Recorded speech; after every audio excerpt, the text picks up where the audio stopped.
ભાવનગરના કોળિયાક ગામના મુકેશભાઈ ડાભીએ સ્વાસ્થ્ય વિભાગની ફરજ બજાવવાની સાથે સાથે વુડબોલ રમતમાં રાષ્ટ્રીય સ્તરે ગુજરાતનો ડંકો વગાડ્યો છે। કોઈ મોંઘા તાલીમ કેન્દ્રમાં જવાના બદલે તેમણે પોતાના ખેતરમાં જ રાત દિવસ પરસેવો વહાવીને આ સિદ્ધિ મેળવી છે।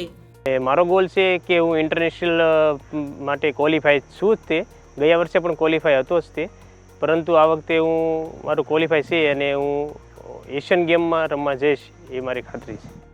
યુવાઓનો માટે હું કહું તો કોઈ પણ ગેમ રમવી હોય તો ફિઝિકલ ફિટ રહેવું પહેલાં તો અગત્યનું છે। જેમ કરીને કહું તો પહેલાં યોગાસન, પ્રાણાયામ, ફિઝિકલ એક્ટિવિટી, રનિંગ છે એ બધું કરવું જરૂરી છે, જેના થકી તે કોઈ પણ ગેમ તમે રમશો તો આ તમે બીજી કોઈ પણ રમતમાં એચીવ કરી શકશો। એ અમે એની સતત મહેનત, પ્રેક્ટિસ અને એની ધગશ અને ઉપર અમારા બધાને થોડો સહકાર થોડો મળ્યો છે, પણ એની મહેનત વધારે કામ લાગી ગઈ છે। અગાઉ કબડ્ડી અને શૂટિંગમાં ખેલાડી રહી ચૂકેલા મુકેશભાઈ વર્ષ 2024માં વુડબોલ તરફ વળ્યા હતા। આર્થિક સંકળામણના કારણે મોંઘી સ્પોર્ટ્સ કીટ ખરીદવાના બદલે તેમણે જાતે જ લાકડાના દેશી સાધનો તૈયાર કર્યા।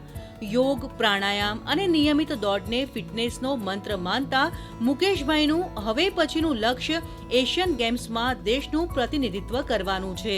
ગુજરાત સરકારને પણ ખૂબ ખૂબ અભિનંદન પાઠવીશ, કારણ કે ખેલ મહાકુંભ જેવી સ્પર્ધાઓનું આયોજન કરીને ગ્રામ્ય કક્ષાએથી જે બાળકોને આપણે આગળ લઈ જવા છે તેની માટે પ્રોત્સાહન મળે છે। એનું આપણું ઉત્તમ ઉદાહરણ મુકેશભાઈ ડાભી છે, જેમણે ગુજરાત સરકારમાં સાથે સાથે નોકરી કરી રહ્યા છે MPSWમાં હેલ્થ વિભાગમાં, અને સાથે સાથે ખેલ મહાકુંભ જેવી રમતોમાં ભાગ લઈને પણ ખૂબ સારી સ્પર્ધાઓમાં ભાગ લઈ અને સારું પ્રદર્શન કરી રહ્યા છે। આ આકરી મહેનતના જોરે તેમણે છત્તીસગઢ નેશનલ ગેમ્સ 2026ની ટીમ ઇવેન્ટમાં ગોલ્ડ અને ડબલ્સમાં બ્રોન્ઝ મેડલ જીત્યો છે। એટલું જ નહીં, તેમણે તાલીમ આપેલા 11 ગ્રામીણ ખેલાડીઓમાંથી 9 યુવાનોએ પણ નેશનલ મેડલ મેળવ્યા છે। ખેલ મહાકુંભ જેવા મંચના કારણે જ આજે આવી ગ્રામીણ પ્રતિભાઓ દેશ સમક્ષ આવી રહી છે અને દેશનું ગૌરવ વધારી રહી છે।